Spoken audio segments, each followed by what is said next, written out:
Hi everybody, I'm Bill Sanders and this is Watch Art Sci, the art and science of watch collection. Today what I want to do is that I want to compare a couple watches. One is the Roger Dubuis Easy Diver and the other is a very specific Rolex. It's a Rolex reference 14060M. And the reason that one was chosen, the Roger Dubuis sport watch that I want to look at is from the first part of the 21st century, right around the same period that this one's showing, between about 1999 and 2009. Anyway, but I read about the reference, the 14060M, and I liked it. I probably because I liked the movement better, and it was I think a significant improvement on it. This is the Submariner, 40 millimeters, Oyster steel bracelet, no lug holes. Now this part, in some of these I saw what appeared to be lug holes, so bear with me on that one. One of the other things, this little area in here between the top of the case and the dial is called the rehaut. And what they did in the 14060M was that they had engraving, and the reason they did the engraving was that it makes counterfeiting more difficult. Most of the watches I have, people don't bother to to counterfeit because there aren't a lot of them, or they're not as popular. I know with Rolex that can be really a main problem. They have a Luminova, how to say this, a Luminova, Super Luminova. Okay, that's so you can see it in the dark. To me, that doesn't make a lot of difference, but that's okay. That's me. Other people will find it very useful. The movement's a Calibre 3130M. Which is another thing that I like. I'll talk about that in a bit. Chronometer certified. Now, apparently the 14060 before this one was not chronometer certified, a COSC certification, and this one was. This is another thing about this particular model that I really like. They did some things to it. There are not a whole lot of things from a previous movement, but they did some things that I happen to like. Water resistance, 300 meters. That's like going down, what, 1,000 feet almost. I don't know. Let me say this at the outset. With this watch as a diver, and with the Easy Diver by Roger Dubuis, I wouldn't take either one of them into even a swimming pool. I mean, these are really expensive, very nice watches. And I think being a desk diver is sufficient for these. So anyway, that's just my view. Somebody who sees it as an all-around sports watch, takes it swimming, does everything else with it, that's their choice. Now, what I wanted to compare it with is the Roger Dubuis called Easy Diver.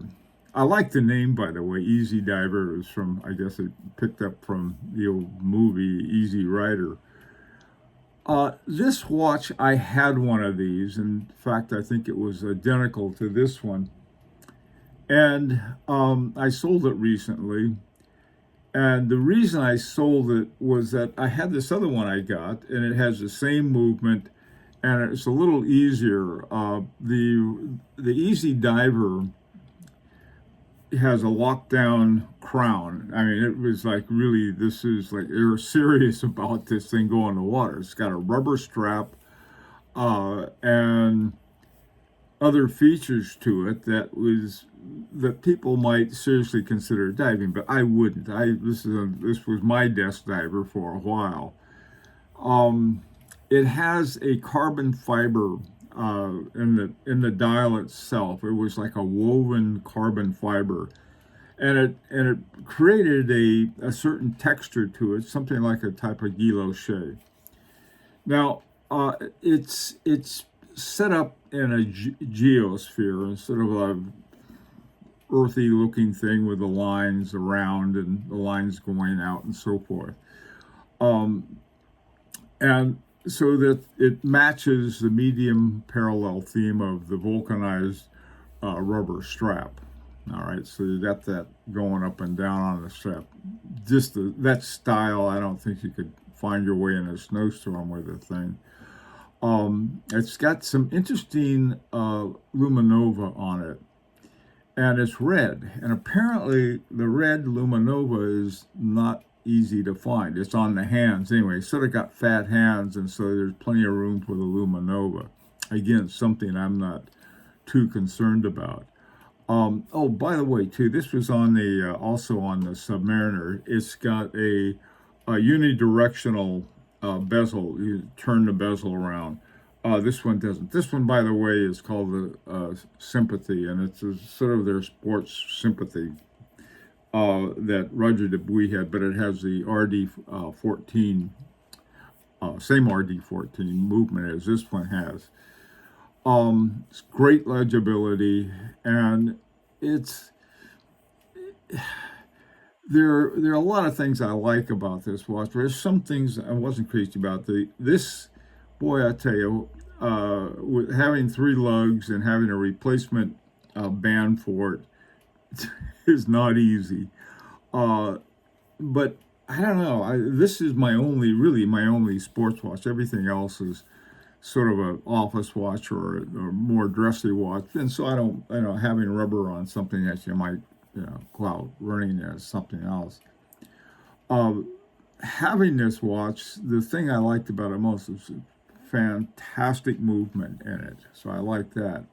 But that's also what I like about the Rolex Calibre 3130, and let me tell you what I like about it.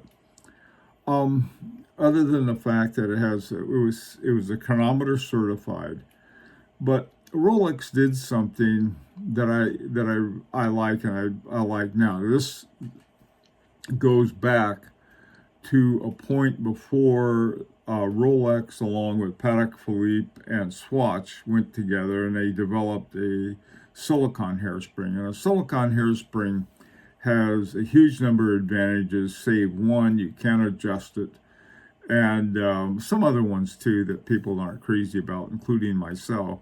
It's sort of like, well, if you're going to start, this whole movement of having these luxury watches was to get away from quartz, and quartz is what, silicon or oxygen. So this was something that okay.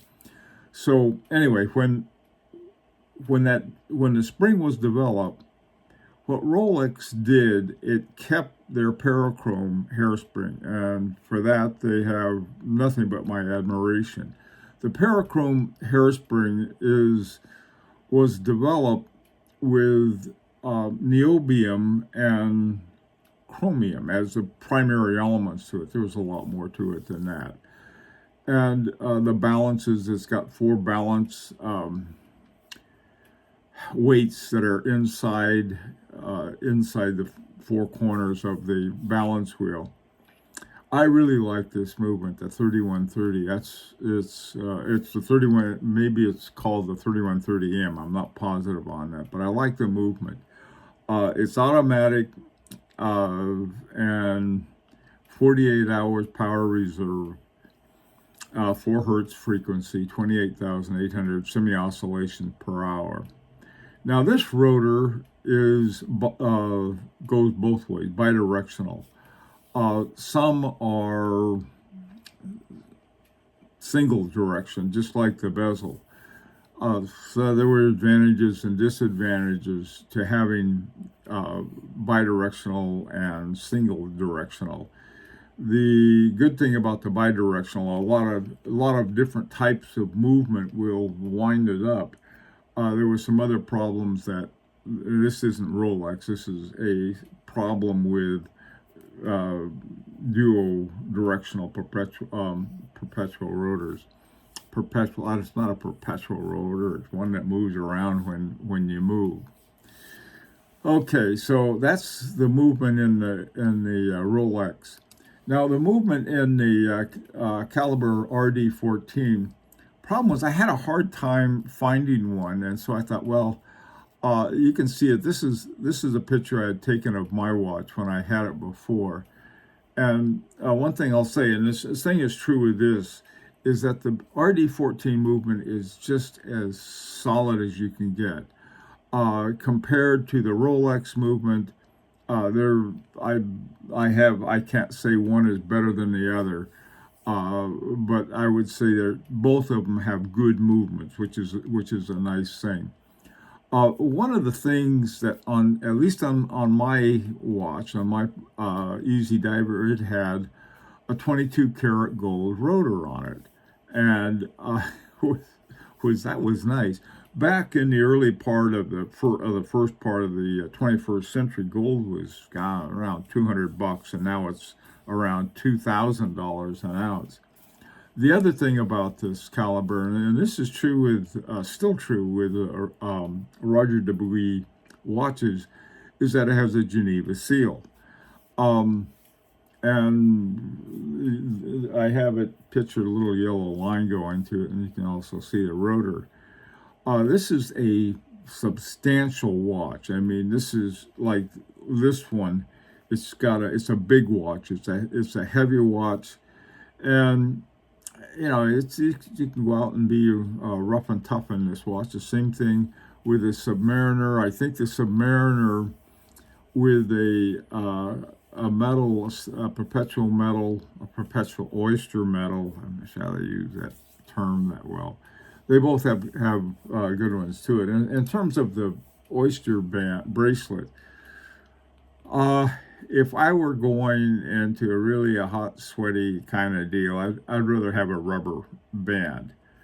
But 99% of the time, I would rather have this band. It's called the Oyster Bracelet, and I think this was introduced with this particular model that we're talking about, this particular model of a Submariner.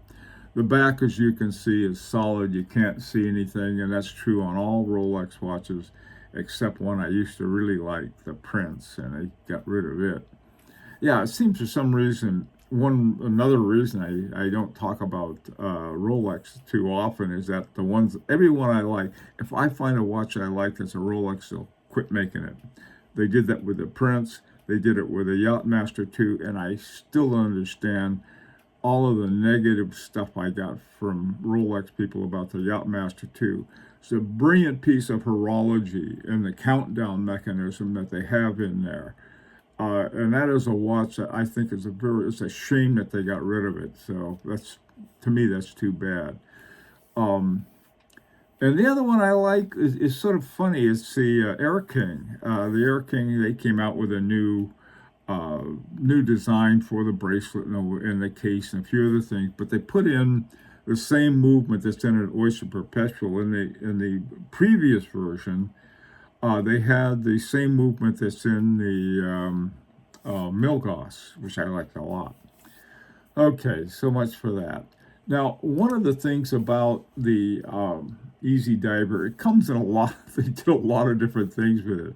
They have there's one with a rose gold with a tourbillon in it. They have a chronograph, and it's basically the same watch case and everything with its chronograph. The one on the lower left is gold with a gator strap and updated bezel. That bezel, the original bezel, you can see on the chronograph, and in fact, all of them except for that one that has sort of I don't know how you describe that bezel. It certainly brings out the numbers better. And finally, there's a hand wind. Now, they have this one version called the SAW, which is a sports activity watch, which is really sort of the precursor to the Easy Diver, I think. But that's another sort of version of it. Unlike the Rolex, there are a lot of different, of the Rolex Submariner, of this particular reference number on the Submariner there seems to be a one version. They didn't even. I looked to see if they had color bezels and things like that, and somebody said, "Well, the Kermit does," but I wasn't sure whether that was exactly from the same reference or not, so I didn't mention it. I like the Kermit because I like green. Now the final one I was going to show. Now this is, if I were to go and get one, this is the one I'd get for the Roger Dubuis. It has a white gold bezel. It's not all gold. This is another thing. This is the way they did things with the Easy Diver. They got all different kinds. The thing that I like about it is that it's got a leather band instead of a rubber band. And whether I would want this one or the Submariner more, I'd probably go for this one. But the truth of the matter is, they're all okay. But for the most part, this is it as far as a sports watch. I'm not into sports watches, but I do like that particular model of Rolex, and I really like the Easy Diver too, in all of its in different things. Anyway, so I probably committed heresy by saying something about the Rolex because there's so many people that say so much about it, and I thought, well, here's my 2 bits on it, and I might as well compare it with something that I know pretty well. Let me know what you think. This is an invitation to subscribe if you like. And until next time, this is Bill Sanders for Watch Art Side, the art and science of watch collection.